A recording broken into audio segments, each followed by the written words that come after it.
Dispersion of light, सबको पता है splitting of white light into 7 colour when it travel from one medium to other, this process is called dispersion of light.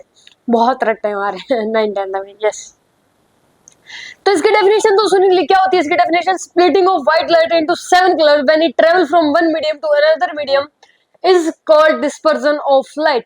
इसका मतलब ये है कि जब एक लाइट एक मीडियम से दूसरे मीडियम में ट्रेवल करती है तो वो क्या करती है, स्प्लिट करती है। कितने कलर में?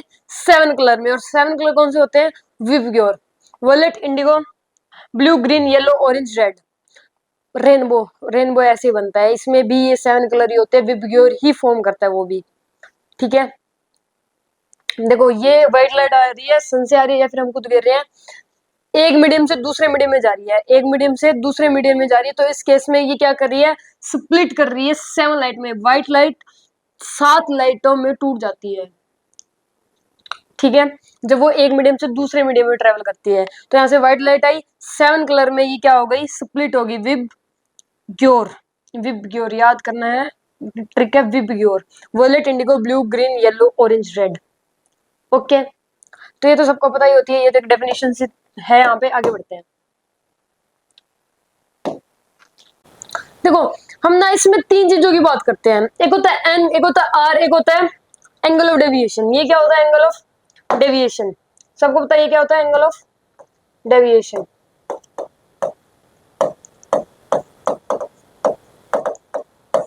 ठीक है, आर मैं बताऊंगा अभी। एन मतलब क्या होता है? Refractive index.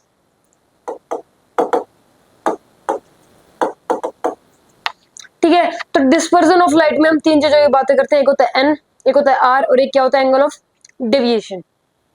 सुनो देखो, एन तो मतलब रिफ्रैक्टिव इंडेक्स। देखो ऐसे विबग्योर लिख लो, विबग्योर मैक्सिमम, वॉयलेट का मैक्सिमम एन की बात करें, अगर विबग्योर के एन की बात करें तो इसका मैक्सिमम होता है। क्या होता है इसका? मैक्सिमम। जैसे जैसे जैसे ये रेड की तरफ जाएगा ये कम होता जाएगा, विबग्योर का सबसे ज्यादा, फिर कम इंडिगो का, फिर ब्लू का, फिर ग्रीन का, फिर येलो का, फिर ऑरेंज का, फिर सबसे कम रेड का। तो अगर ये पूछ ले कि मैक्सिमम एन किसका होता है, तो वो किसका होता है?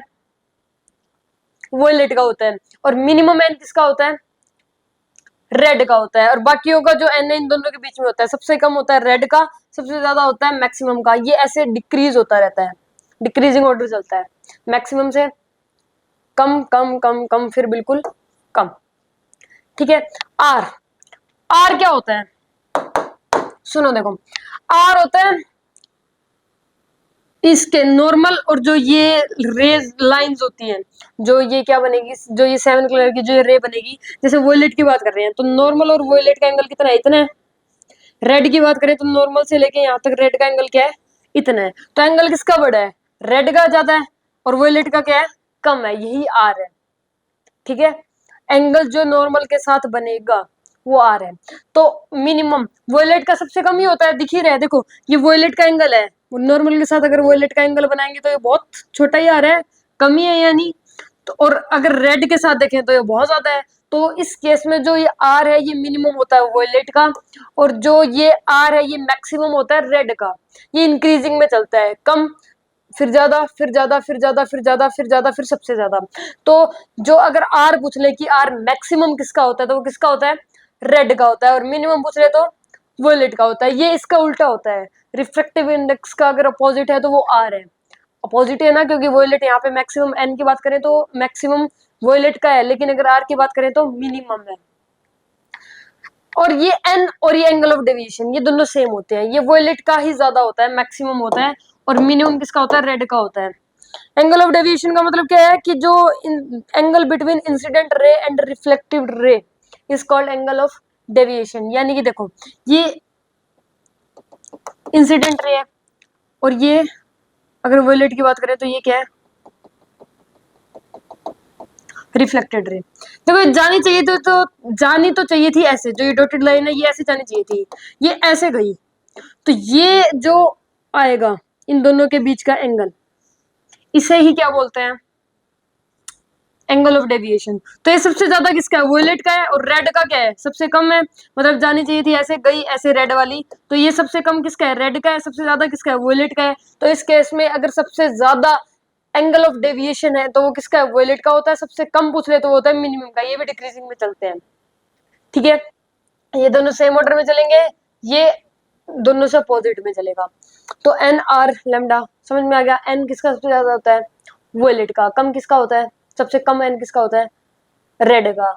आर आर सबसे ज्यादा किसका होता है, रेड का। सबसे कम किसका होता है, वॉयलेट का। एंगल ऑफ डेविएशन सबसे ज्यादा किसका होता है, वॉयलेट का, और सबसे कम रेड का। बाकी सारे इनके बीच में। डन है यहाँ तक, आगे बढ़ते हैं। देखो एक मीन कलर भी होता है। जो मीन कलर है यहाँ पे क्या है, येलो। मीन कलर का मतलब है कि इनके बीच का कलर, उन दोनों के रेड और वॉयलेट के बीच का कलर येलो। वैसे बीच का है तो green, but I don't know क्यों येलो है तो है, बस देर है तो करना पड़ेगा। येलो है, मीन कलर क्या है, येलो। यानी कि इन दोनों के बीच का कलर है, वॉयलेट और रेड के बीच का कलर है yellow. Yellow colour is called mean colour. अगर ये मीन कलर की अगर एन की बात करें, अगर इसका अगर आपको रिफ्रैक्टिव इंडेक्स निकालना है तो इस केस में हम करते हैं refractive index of violet plus में refractive index of red by में 2। इस फॉर्मूले से N B plus N R by 2, इस फॉर्मूले की हेल्प से हम एन वाई निकाल सकते हैं। एन वाई मतलब refractive index of Y find कर सकते हैं। क्लियर है। और अगर एंगल ऑफ डेविएशन भी निकालना है तो भी angle of deviation of violet plus angle of deviation of red by में 2। अगर angle of deviation of Y चाहिए तो इसी तरीके से इस एन की जगह पर क्या लिख दो, एंगल ऑफ डेविएशन लिख दो। ये angle of deviation of Y भी हम फाइंड कर सकते हैं। तो दो फॉर्मूले हैं मीन कलर निकालने के लिए। मीन कलर होता है येलो, इसके दो फॉर्मूले हैं जो कि जिससे हम एन भी निकाल सकते हैं और एंगल ऑफ डेविएशन भी निकाल सकते हैं। क्लियर है, आगे बढ़ते हैं।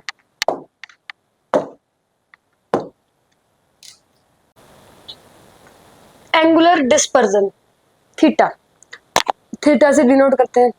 इसकी डेफिनेशन क्या है, angle between violet colour and red colour is called angular dispersion. ये थीटा है, ठीक है। डेफिनेशन से पता चल रहा है angle between violet colour and red colour is called angular dispersion. यानी angle between violet and red colour, इनके बीच का जो एंगल है इसे बोलते हैं एंगल ऑफ डिस्पर्जन, यानी कि थीटा।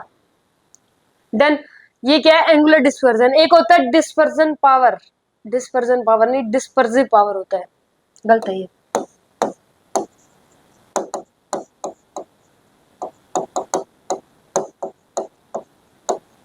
डिस्पर्सिव पावर ये क्या होता है, ये होता है रेशियो ऑफ एंगुलर डिस्पर्जन। क्या कर रखा है, स्पेलिंग गलत है इसकी भी।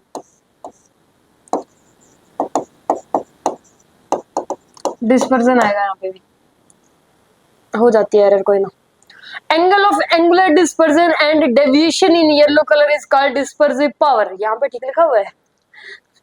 देखो डिस्पर्सिव पावर क्या होती है, जिसे ओमेगा से डिनोट करते हैं। इसका जो डेफिनेशन है, इसकी डेफिनेशन है ratio of angular dispersion and deviation in yellow colour is called dispersive power. इसका मतलब है कि रेशियो लेना है, किस किस का रेशियो लेना है, रेशियो बिटवीन, मतलब एक तो ये वाला एंगल यानी कि एंगुलर डिस्पर्जन। एंगुलर डिस्पर्जन क्या है, वॉयलेट और रेड के बीच का एंगल को क्या बोला है हमने, एंगुलर डिस्पर्जन। एंगुलर डिस्पर्जन एक तो ये वाला एंगल और एक डेविएशन इन येलो कलर, इसका मतलब क्या है, ये वाला एंगल। इन दोनों के बीच का रेशियो क्या कहलाता है, ओमेगा, यानी कि theta by deviation in yellow colour.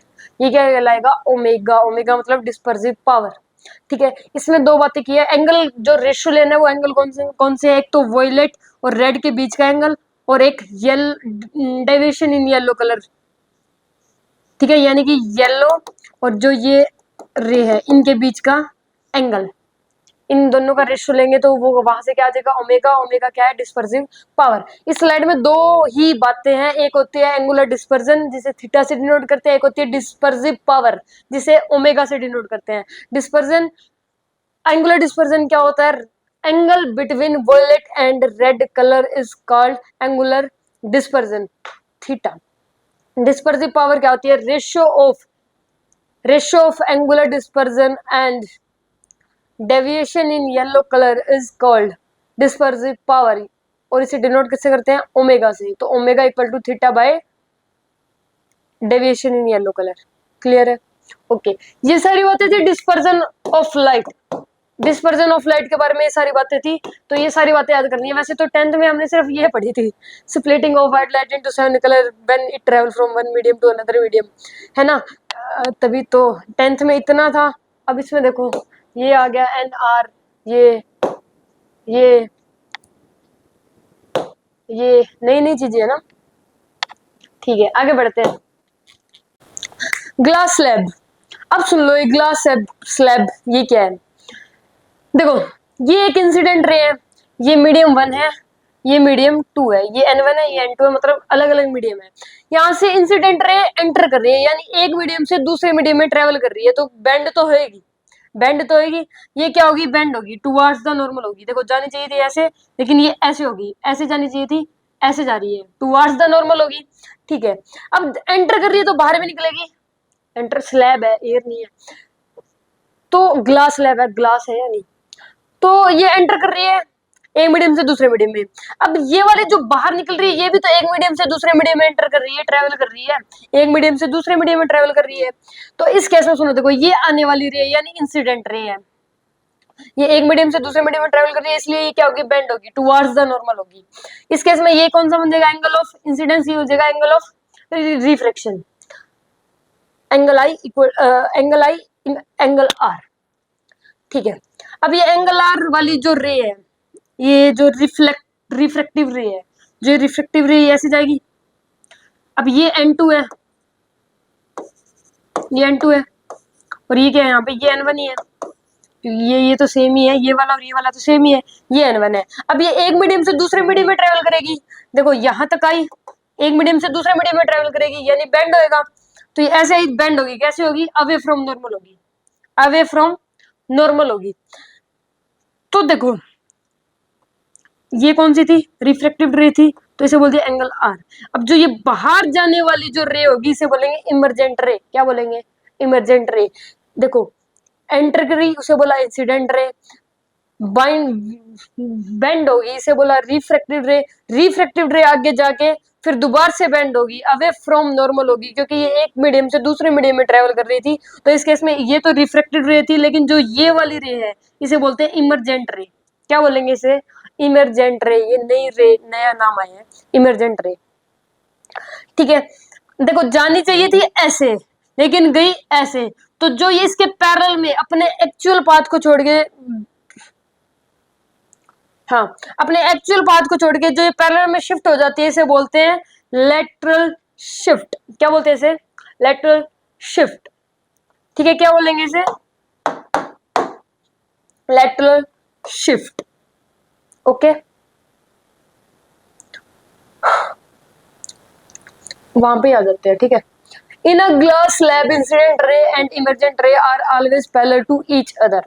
In a glass slab, अगर एक ग्लास स्लैब में बात करें, तो जो ये इंसिडेंट रे होती है और जो इमरजेंट रे होती है, ये हमेशा एक दूसरे की क्या होती है, पैरेलल होती है। Then lateral shift, when a light ray passes through a glass slab, then it shift parallel to its original path, which is called lateral shift or lateral displacement of light ray। lateral क्या, displacement of, हाँ ठीक है, इसको ही lateral shift को ही lateral displacement of light ray भी बोल सकते हैं। डन। इसकी डेफिनेशन वही है कि जो ये ग्लास स्लैब में अगर पास हो रही है एक लाइट रे, तो ये एक इसके पैरेलल में शिफ्ट हो जाती है, और इसे ही बोलते हैं लेटरल शिफ्ट।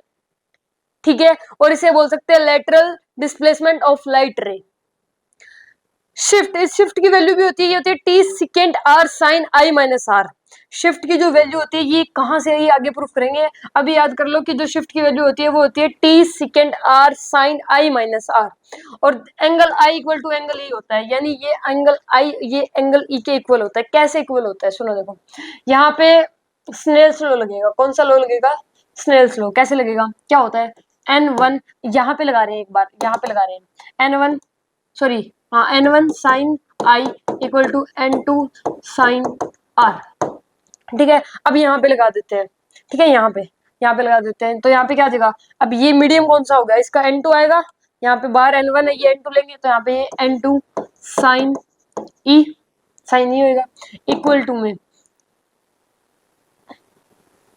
रुको साइन आर होगा, ये कैसे होगा, इसमें ये वाला लिया तो इसमें भी तो ये वाला लेंगे, आर आएगा यहाँ पे। ठीक है, यहाँ पे क्या आ जाएगा साइन 1, क्योंकि ई तो बाहर है ना, तो बाहर तो n1 है और यहाँ पे क्या है n2 है, तो n1 साइन ई, ये और ये इक्वल है, कैंसिल करते हैं तो यहाँ से n1 sine I equal to में n sine E, n1 sine cancel, तो यहाँ से इक्वल आ जाएगा angle I equal to angle E, prove भी कर दिया। क्लियर है। इमरजेंट रे किसे बोलते हैं बताओ? इमरजेंट रे बोलते हैं जब जो रिफ्लेक्टेड रे है, जब ये एक मीडियम से दूसरे मीडियम में जाएगी तो क्या होगी, बेंड होगी। एक मीडियम से दूसरे मीडियम में अगर कोई रे जाती है तो वो बेंड होती है, बेंड होगी, ये क्या होगी, अवे फ्रॉम नॉर्मल होगी। तो इस केस में इसे ही बोले गए हैं इमरजेंट रे। और इसके जो पैरेलल में जो रे शिफ्ट हो जाती है अपने ओरिजिनल पाथ को छोड़ के, इसे क्या बोलते हैं, जब इंसिडेंट रे अपने ओरिजिनल पाथ को छोड़ के पैरेलल में शिफ्ट हो जाती है तो इसे बोलते हैं लेटरल शिफ्ट, या फिर बोल सकते हैं lateral displacement of light ray, lateral displacement of light ray. Shift की वैल्यू भी होती है T secant R sine I minus R, और एंगल आई किसके इक्वल होता है, एंगल ई की। क्लियर है ये सारी बातें थी ग्लास स्लैब के बारे में। आगे बढ़ते हैं। देखो अब ये इसका प्रूफ होता है, शिफ्ट का प्रूफ, कि शिफ्ट की value T secant R sine I minus R कहां से आती है। शिफ्ट की वैल्यू क्या होती है, T secant R sine I minus R, ये आती कहां से है, सुनो देखो, ये वाला एंगल आर है तो ये वाला एंगल भी आर ही हो जाएगा, ये सबको पता है। ये पूरा कितना होगा, देखो ये इंसिडेंट रे है तो ये कितना होता है, आई होता है, ये आर है तो ये वाला कितना हो जाएगा, आई माइनस आर हो जाएगा, ये आई माइनस आर हो जाएगा। यहाँ पे ये ई है, ये 90 डिग्री है, ठीक है, ये सारी बातें पता है हमें। सुनो देखो, सबसे पहले हम जाएंगे ट्रायंगल ए बी सी में, किस में जाएंगे, ट्रायंगल ए बी सी में। हमें कोस आर की वैल्यू चाहिए, किसकी वैल्यू चाहिए, कोस आर की। कोस थीटा का फॉर्मूला क्या होता है, बी बाई एच होता है, यानी कि बेस बाय में हाइपोटेनस, ये ऐसा है, ये एंगल है, तो बेस क्या हो जाएगा, बेस ये वाला हो जाएगा, बेस ये टी हो जाएगा, और एच क्या हो जाएगा, एच ये वाला हो जाएगा, एच तो ये रहेगा, ये क्या है, ए और सी। तो इस केस में बी क्या है हमारे पास, टी, एच क्या हो जाएगा, ए सी। तो कोस आर की वैल्यू कितनी आ जाएगी, T bye A C. Cos are की कितनी वैल्यू आ गई, टी बाय ए सी। ए सी की वैल्यू कितनी आ जाएगी यहाँ से, टी कोस आर आ गया, टी इनटू में, रुको, कोस आर ऐसे आएगी, टी बाय कोस आर ये आ जाएगी। अब इसे क्या लिख सकते हैं, टी इंटू में 1 बाय कोस आर लिख सकते हैं। 1 बाय कोस थीटा किसके इक्वल होता है, 1 बाय कोस थीटा सेकेंड के इक्वल होता है, तो इसे सेकेंड से रिप्लेस करते हैं, तो यहां से ए सी किसके इक्वल आ जाएगा, टी सेकेंड आर। ठीक है, ए सी की वैल्यू क्या आ गई, टी सेकेंड आर, कहां से आई समझ आ गया ना, ठीक है, ये आ गई। अब जाते हैं ए सी डी में, किस में जाते हैं, ए सी डी में। हम गए ए सी डी में, तो एक तो ये सी डी किसके इक्वल हो जाएगा, सी डी यहाँ से अगर इसको देखेंगे तो इधर वाला साइन हो जाएगा, और ये क्या हो जाएगा, आई माइनस आर आ जाएगा। तो इस केस में ये क्या आ जाएगा, ए डी, सी डी में देखे तो ये क्या आ जाएगा, ए C sine I minus are. ठीक है, सी डी की वैल्यू आ गई ए C sine I minus are, यहाँ से ए सी की वैल्यू हमें पता है। ठीक है, ये इक्वेशन फर्स्ट होगी, इक्वेशन सेकंड होगी। From equation 1 and equation second, इन दोनों को अगर कंपेयर कर दे तो इस केस में एसी की वैल्यू कितनी है हमारे पास, टी सेकेंड आर, एसी की value A T second R, तो यहाँ पे एसी की जगह टी सेकेंड आर लिख दो। तो और देखो ये हमारे पास सी डी इक्वल टू में A C sine I minus में आर, हमारे पास एसी की वैल्यू है, एसी की वैल्यू कितनी है, ये एसी की वैल्यू है T second R I minus R. C D, ये सी डी क्या है, यही शिफ्ट है, सी डी यही तो शिफ्ट है, मतलब जान चाहिए थी ऐसे, ये इसके पैरेलल में गई, अपने इंसिडेंट जो इंसिडेंट रही है अपने एक्चुअल पाथ को छोड़ के इसके पैरेलल में चली गई, तो इसे ही क्या बोला है, शिफ्ट बोल रहा है। और ये क्या है, सी डी है, तो सी डी को क्या लिख सकते हैं, शिफ्ट लिख सकते हैं। तो शिफ्ट की वैल्यू आ जाती है टी सेकेंड आर साइन कहाँ गया इसमें से, साइन आई माइनस आर, ये वैल्यू आ जाती है शिफ्ट की। किसकी वैल्यू आ गई है, शिफ्ट की। ठीक है, और डिटेल में सब्जेक्टिव में करते हैं। यहां तक क्लियर है, आगे बढ़ते हैं। हाउ, ये वही है स्लाइड। अब एक क्वेश्चन है,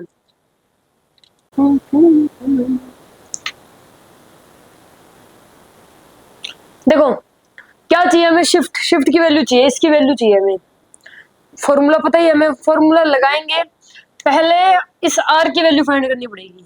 किसकी वैल्यू फाइंड करनी पड़ेगी, आर की। आर की वैल्यू कैसे फाइंड करेंगे, स्नेल्स लॉ लगा के।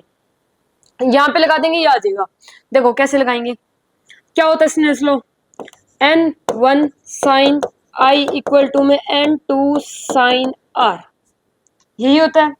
ठीक है, n1 की वैल्यू कितनी है, 1 है, इनटू में साइन आई यानी साइन 60, साइन 60 कितना होता है, √3/2। तो ये कितना आ जाएगा, √3/2 इक्वल टू में साइन टू की वैल्यू कितनी है, √3, इनटू में साइन आर की वैल्यू तो हमें चाहिए, इससे ये कैंसिल। तो साइन आर की वैल्यू आ गई हमारे पास 1/2, 1/2 आ गई, यानी कि आर की वैल्यू कितनी आ गई, 30 डिग्री। कितनी आ गई, 30 डिग्री। ये कितनी है, 30 डिग्री। आर की वैल्यू आ गई 30 डिग्री। अब हमें शिफ्ट की वैल्यू चाहिए, तो शिफ्ट वाला फॉर्मूला लगाते हैं, सिंपल। शिफ्ट, शिफ्ट का फॉर्मूला क्या था, T second R sine I minus में आर। किसका फॉर्मूला है, शिफ्ट का। ओके, टी की वैल्यू ये रही, टी सेकेंड आर।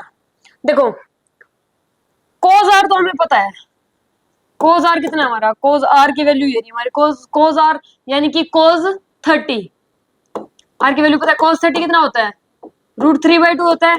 और जो सेकेंड होता है, सेकेंड थीटा, वो कोस थीटा का रेसिप्रोकल होता है। सबको पता है, ये 9th में किया होगा ट्रिग्नोमेट्री में, कि जो कोस की वैल्यू आएगी सेकेंड के, उसका रेसिप्रोकल आएगी। यानी कोस 30 की वैल्यू 3/2 है, तो यहाँ पे सेकेंड 30 की वैल्यू 2/3 आ जाएगी। क्या आ जाएगी, 2/3। यानी कि यहाँ पे सेकेंड आर की वैल्यू जो आएगी वो आएगी 2/3। ये हमेशा ही रेसिप्रोकल होता है इसका। साइन आई माइनस आर, आई की वैल्यू कितनी है, 60, आर की कितनी है, 30। तो 60 माइनस 30, यहाँ से 30 इंटू में 2/√3 साइन 60 माइनस 30 साइन 30, साइन 30 कितना होता है, साइन 30 होता है 1/2। इससे ये कैंसिल, आ जाएगा 30√3। इसे लिख सकते हैं 10 इंटू में 3/√3, ये कैंसिल हो जाएगा, ये आ जाएगा 10√3।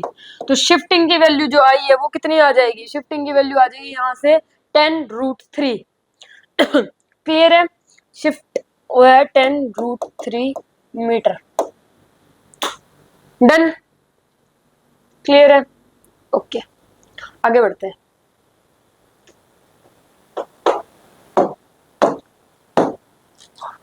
Principle of reversibility of light, ये क्या है सुनो, इसकी डेफिनेशन क्या है ना, light ray falls normally on a mirror then it retrace back its path.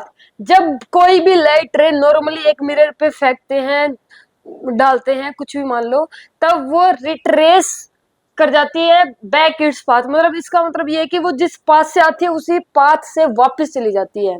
अगर किसी लाइट रे को नॉर्मली डाल रहे हो एक मिरर पे, तो इस केस में वो क्या करेगी, जैसे आई थी, जिस पाथ से आई थी उसी पाथ पे वापस चली जाएगी, सेम पाथ बनाएगी। देखो सेम पाथ बनाएगी, मतलब मान लो ये यहाँ पे ए पॉइंट है, यहाँ पे ये बी पॉइंट है, तो इस केस में मान लो ये रे ऐसे आ रही है, मतलब माननी है सिर्फ, ठीक है।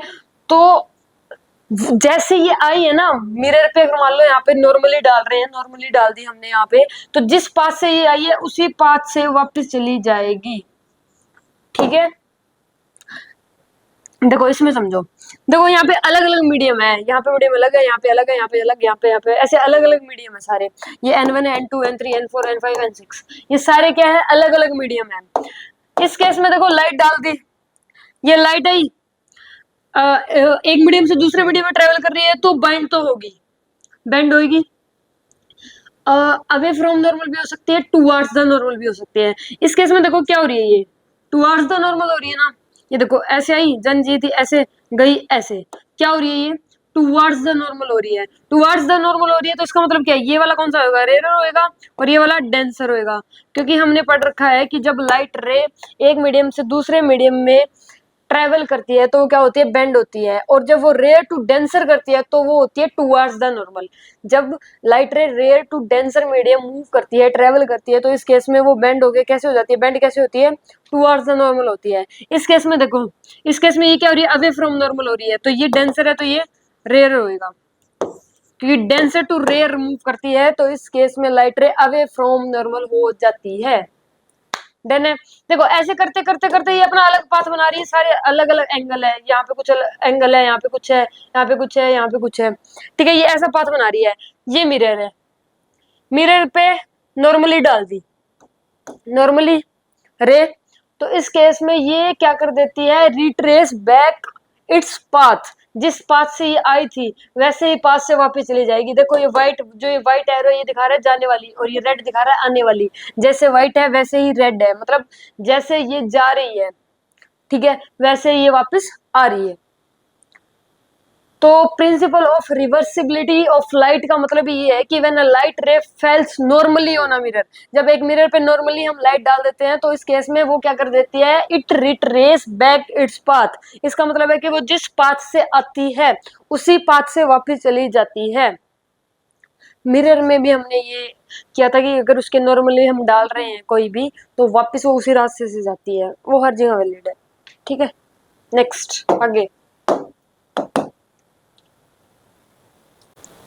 ऑप्टिकल पाथ लेंथ, ये क्या है, सुनो। अच्छा पहले एक बात बताओ, लाइट रे है, एक तो उसे एक पॉइंट से दूसरे पॉइंट ट्रेवल करना है एयर में, एयर में मान लो कि एक पॉइंट यहाँ है, एक पॉइंट यहाँ है, इसको लाइट रे को इस पॉइंट से इस पॉइंट तक आना है एयर में, एक सेम डिस्टेंस है, ठीक है। ग्लास, ग्लास में ट्रेवल करना है, एक जगह तो लाइट रे एयर में ट्रेवल कर रही है, दूसरे केस में लाइट रे एक ग्लास में ट्रेवल कर रही है, किसमें ज्यादा टाइम लगेगा। देखो टाइम सेम है, मान लो हम टी टाइम में देख रहे हैं, तो कौन ज्यादा डिस्टेंस ट्रेवल करेगी, एयर वाली रे या फिर ग्लास में, एयर में करेगी। क्यों करेगी, क्योंकि इसके पार्टिकल्स बहुत दूर दूर है, ग्लास के पार्टिकल्स बहुत बहुत पास है। तो इस केस में क्या, कौन ज्यादा टाइम सेम है, कौन ज्यादा डिस्टेंस ट्रेवल कर लेगी, जो रे एयर में पास हो रही है ना, ठीक है। तो अब सुन लो, if a light ray crosses a glass slab in time T, then distance travel by it in air for the same time is called optical path length of that glass slab. इसका मतलब क्या है, देखो इसका मतलब ये है कि जो मान लो टाइम टी है, ठीक है, टी टाइम में इसने डी डिस्टेंस ट्रेवल कर लिया एक ग्लास में, ग्लास में बात कर रहे हैं, एक लाइट रे है जिसने टी टाइम में ये डी डिस्टेंस ट्रेवल कर लिया, ग्लास में देख रहे हैं, ग्लास में सेम टाइम में टी टाइम में ही ये एयर में कितना डिस्टेंस ट्रेवल करेगी, और उस डिस्टेंस को ही बोलेंगे optical path length of that glass slab. दोबारा से सुन लो, कोई दिक्कत नहीं है। देखो टी टाइम में एक ग्लास में एक लाइट रे ने डिस्टेंस ट्रेवल कर लिया डी, एक ग्लास स्लैब है हमारे पास, टी टाइम में एक लाइट रे ने डी डिस्टेंस ट्रेवल कर लिया एक ग्लास में, सेम टाइम में यानी कि टी टाइम में ही वो एयर में कितना डिस्टेंस ट्रेवल कर लेगी, और उस डिस्टेंस को, जो एयर में डिस्टेंस ट्रेवल करेगी, उस डिस्टेंस को ही बोलेंगे optical path length of that glass slab. मतलब वो इस स्लैब की क्या होगी, ऑप्टिकल पाथ लेंथ होगी। ऐसे अजीब सा नहीं लग रहा कि एयर में तो डिस्टेंस देख रहे हैं और इसकी क्या हो जाएगी, ऑप्टिकल पाथ, हाँ ऑप्टिकल पाथ लेंथ हो जाएगी। अजीब सा लग रहा होगा बट ऐसा ही है, मैं क्या बताऊं, ठीक है। ये एयर वाली जो डिस्टेंस होगी, जो टी टाइम में एयर में जो डिस्टेंस ट्रेवल होगी, वही इस ग्लास स्लैब की क्या होगी, ऑप्टिकल पाथ लेंथ होगी। इसका फॉर्मूला होता है N into GPL, N into GPL. N तो यहाँ पे इसका रिफ्रैक्टिव इंडेक्स है, ठीक है, एन क्या है, रिफ्रैक्टिव इंडेक्स स्लैब का, स्लैब का। और जीपीएल, जीपीएल होती है इसकी actual length, geometrical path length बोल लो, ज्योमेट्रिकल पाथ लेंथ बोल लो, या फिर एक्चुअल लेंथ बोल लो, एक ही बात है। एक्चुअल लेंथ यानी कि जो स्लैब की जो एक्चुअल लेंथ है। तो इस केस में क्या हो जाएगी, इस केस में ओपीएल जो होगा वो किसके इक्वल होगा, एन डी के इक्वल होगा इस केस में अगर देखें, क्योंकि इसने डी डिस्टेंस है ना, टी टाइम में डी डिस्टेंस ट्रेवल करी है, तो इस केस में जो ओपीएल होगा वो एन डी के बराबर हो जाएगा। यहाँ पे भी दे रखा है, समझ गए। एक्चुअल पाथ लेंथ ओपीएल क्या होता है, समझ गए, डन। ठीक है, आगे बढ़ते हैं। फॉर्मूला याद करना है N into GPL, N into GPL. GPL क्या है यहाँ पे, एक्चुअल लेंथ किसकी, स्लैब की।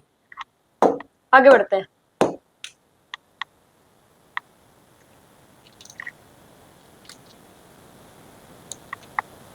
देखो अब एक क्वेश्चन है ऑप्टिकल पाथ लेंथ पे, find optical path length of system. Formula क्या होता है, ओपीएल निकालने का फॉर्मूला क्या होता है, एन इंटू में जीपीएल। जीपीएल का मतलब क्या है यहाँ पे, एक्चुअल लेंथ, ठीक है। अब देख लो, इस स्लैब की बात करें तो इसकी एक्चुअल लेंथ क्या है, 4 मीटर है, एन गिवन है, तो ये कितना हो जाएगा 4 इंटू 2 प्लस में 2 इंटू 4, मतलब एन ही आगे, तो मतलब कुछ भी लिख लो आगे, कोई सा भी लिख सकते हो। 18, 3 इंटू 6 18, ये भी 18, और ये कितना आ जाएगा 25। तो ये कितना आ जाएगा 8 और 8 16, 18 18 36 आएगा 16 प्लस में 36 प्लस में 25, 6 6 12, 77 आ जाएगा 77। तो net actual find optical path length of system कितनी है, 77 मीटर। मीटर में है ना, तो ये मीटर में आ जाएगी। ठीक है, तो ये तो इजी है, बस ये दिया होगा एन दिया होगा, इसकी लेंथ दी होगी एक्चुअल लेंथ, मल्टीप्लाई तो करना, दोनों को ऐड कर दो बस। ठीक है, आगे बढ़ते हैं।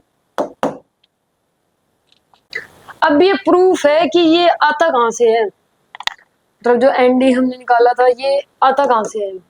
देखो ये स्लैब में, देखो स्लैब में इतना डिस्टेंस ट्रेवल कर पा रही है, एयर में देखो कितना डिस्टेंस ट्रेवल कर लेगी, यही है ना, एयर में डिस्टेंस ट्रेवल करेगी, उसके जो पार्टिकल्स होते हैं वो बहुत दूर दूर होते हैं, ग्लास में बहुत पास पास होते हैं, सबको पता है। ठीक है, तो इस केस में स्लैब में तो कम डिस्टेंस ट्रेवल करेगी, कॉमन सी बात है, और एयर में बहुत ज्यादा डिस्टेंस ट्रेवल करेगी। तो हमें क्या चाहिए, पहले हम इसका टाइम निकालते हैं, time to cross the slab. Slab का टी निकाल रहे हैं, इसका मतलब क्या है, time to cross the slab. और टाइम कैसे निकालते हैं, डिस्टेंस बाय वेलोसिटी। डिस्टेंस कितना ट्रेवल किया है, डी बाय में वेलोसिटी।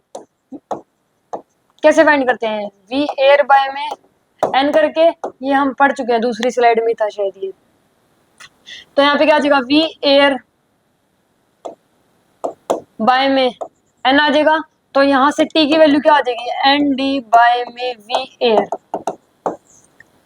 ठीक है, ये स्लैब में टाइम आया है कि स्लैब में कितना टाइम लगेगा लाइट रे को डी डिस्टेंस ट्रेवल करने में। ठीक है, अब बात करते हैं एयर, ये यहाँ पे एयर है। एयर के केस में क्या करेंगे, वेलोसिटी इनटू टाइम।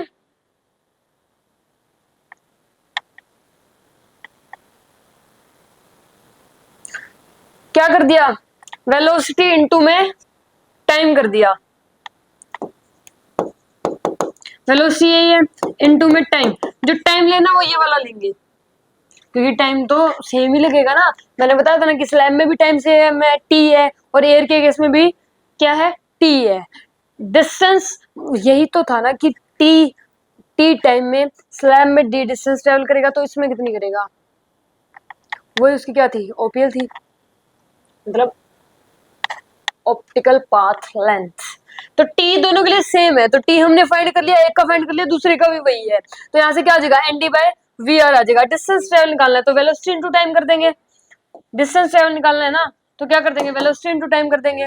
वेलोसिटी इसकी कितनी होगी, इसकी तो वही हो जाएगी, वही होगी ना, वी ए इनटू में टी कौन सा पुट करेंगे, वो करेंगे क्या है, एन डी बाय में वी ए एयर, मतलब वेलोसिटी ऑफ एयर, इससे ये कैंसिल, ये कितना आ जाएगा, एनडी आ जाएगा, इससे भी तो एनडी आ रहा है।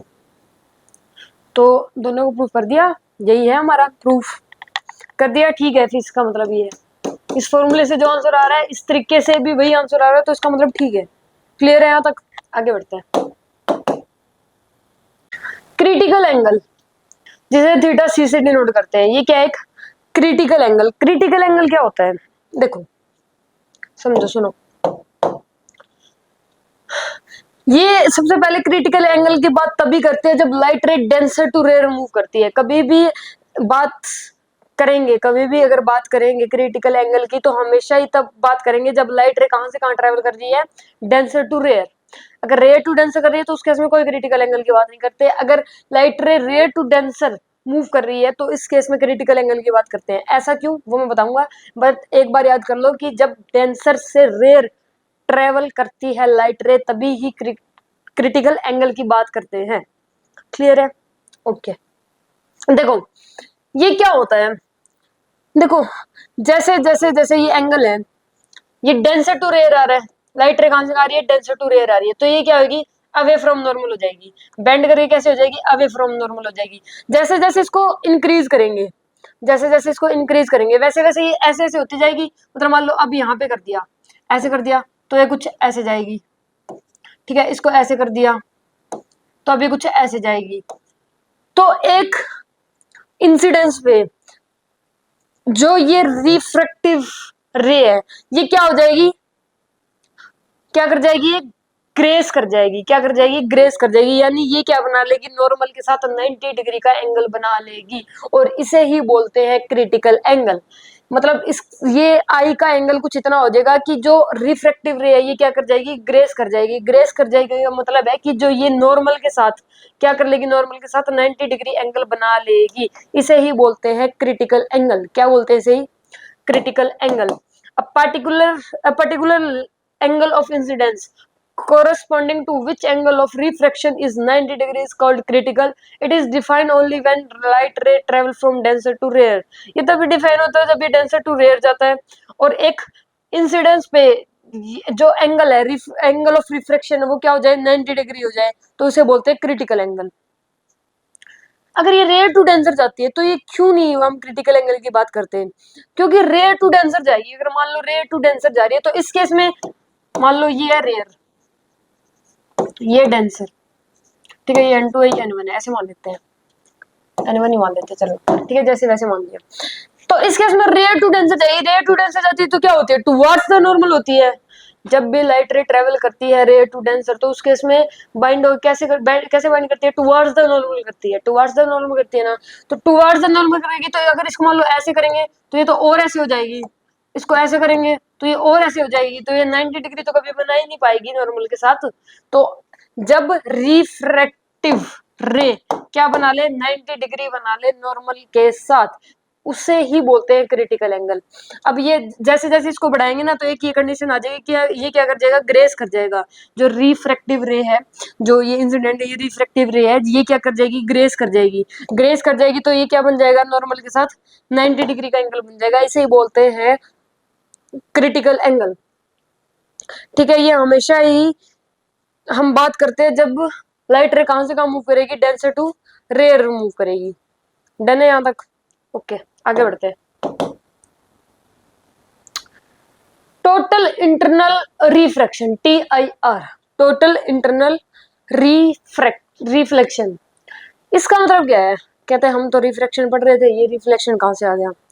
सुनो देखो, when angle of incidence is greater than critical angle, then light reflect back in the same medium. This phenomena is called total internal reflection, TIR। देखो, अगर क्रिटिकल एंगल से एंगल बढ़ा दिया, when angle is incidence is greater than critical angle, अगर जो incidence angle है वो critical angle से क्या कर दिया, इंक्रीज कर दिया। ये ऐसे आ रहा था, ठीक है। अब ये क्या है, ये OC है, इसका मतलब क्या है कि ये क्या है, क्रिटिकल एंगल है। जैसे इसको बढ़ा दिया, मान लो इसको यहां कर दिया, तो अब ये इसके बाद तो अब अगर मान लो इसको ऐसे कर दिया, बढ़ा दिया, तो इस केस में तो ये ऐसे जानी स्टार्ट कर देगी ना। जब ये ऐसे थी, जब ये ऐसे थे, इसे बढ़ा रहे थे तो ऐसे होती होती होती एक बार ग्रेस कर गई। उस इंसिडेंस को क्या बोला, उस पर्टिकुलर एंगल को क्या बोला, उस एंगल को क्या बोला हमने, क्रिटिकल एंगल बोला।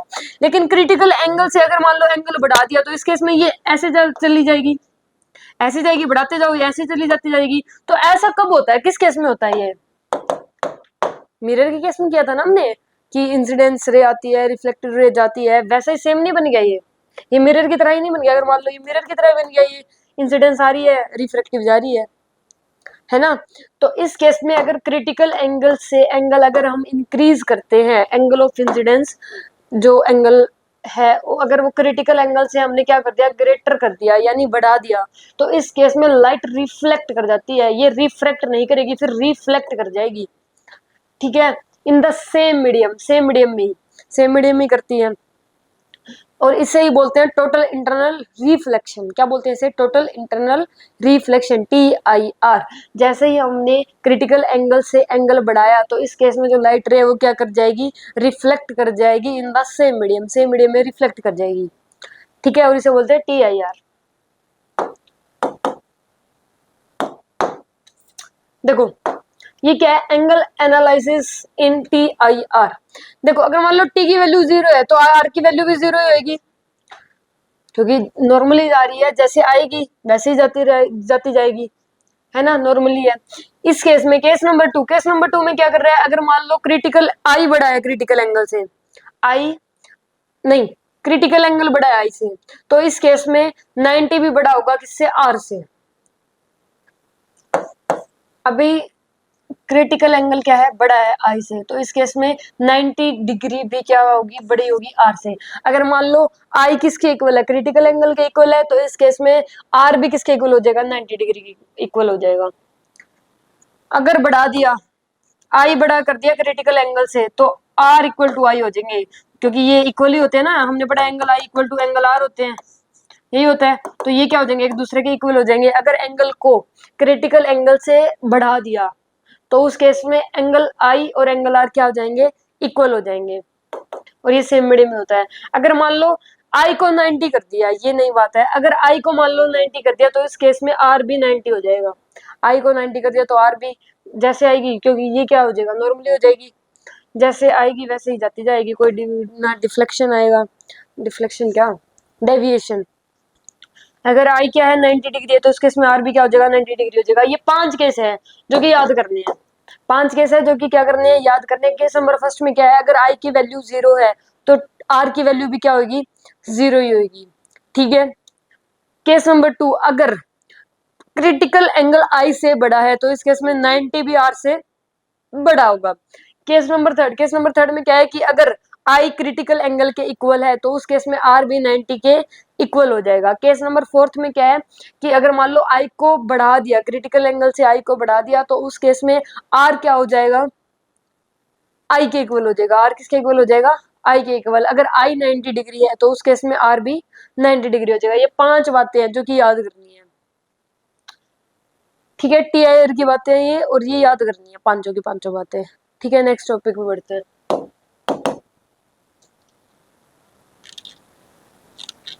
What is the minimum area should be covered so that no light ray come out from the pool? देखो ये एक पूल है, पानी है, पूल में पानी होता है। ठीक है, यहाँ पे एक सोर्स ऑफ लाइट रख दिया, यानी जो ये बल्ब होता है वो रख दिया, तो इसमें से लाइट रेज बाहर निकलेगी, ऐसे जाएंगी, ऐसे जाएंगी, ऐसे जाएंगी, ऐसे जाएंगी, ऐसे जाएंगी। तो इसने बोला कि हम कितना एरिया कवर करें कि लाइट रे बाहर ना आ सके, कि मतलब कितना एरिया कवर करें कि लाइट रे बाहर ना आ सके, यानी रेडियस कितनी कवर करें कि ये लाइट रे बाहर ना आ सके। तो इसका फॉर्मूला है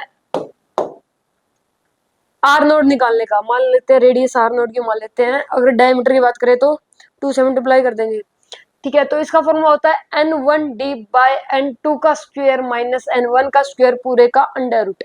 इस फॉर्मूले से हम ये एरिया फाइंड कर सकते हैं कि अगर इतना एरिया कवर कर लें तो ये लाइट रे बाहर नहीं आएगी। ठीक है, covered area in circular in shape, हाँ सर्कुलर इन शेप होगा, रेडियस ऑफ सर्कल, मतलब सर्कुलर शेप में ही तो कवर करेंगे ना एरिया को।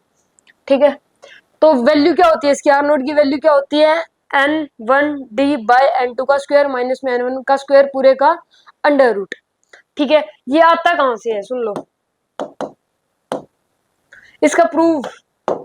देखो प्रूफ क्या है इसका, देखो लाइट रे ऐसे ऐसे बाहर निकलेगी, तो अब एक यहाँ पे ये क्रिटिकल एंगल हो जाएगा, क्रिटिकल एंगल हो जाएगा मतलब ये जो है रिफ्रैक्टिव रे ये क्या कर जाएगी, ग्रेस कर जाएगी, यानी नॉर्मल के साथ क्या बना लेगी, 90 डिग्री बना लेगी।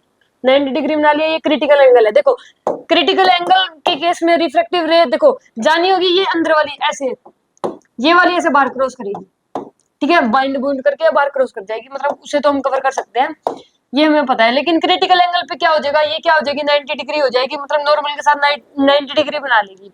उसके बाद अगर मान लो हम यहाँ से लाइट रे आ रही है, मतलब जो इंसिडेंट रे है उसका जो एंगल है वो क्रिटिकल एंगल से बढ़ा दिया, इसका क्रिटिकल एंगल से बढ़ गया, क्रिटिकल एंगल से बढ़ जाएगा तो ये सेम मीडियम में वापस आ जाएगी, रिफ्लेक्ट कर जाएगी ना, तो ये तो बाहर जाएगी नहीं। अगर क्रिटिकल एंगल से हम एंगल बढ़ा के लाइट रे जा रही है, अगर क्रिटिकल एंगल से एंगल बढ़ रहे हैं, क्रिटिकल एंगल से एंगल बढ़ रहे हैं, तो उस केस में बढ़ने दो, कोई दिक्कत नहीं है, वापस रिफ्लेक्ट करके ये वापस आ जाएगी, सेम मीडियम में आएगी, है ना।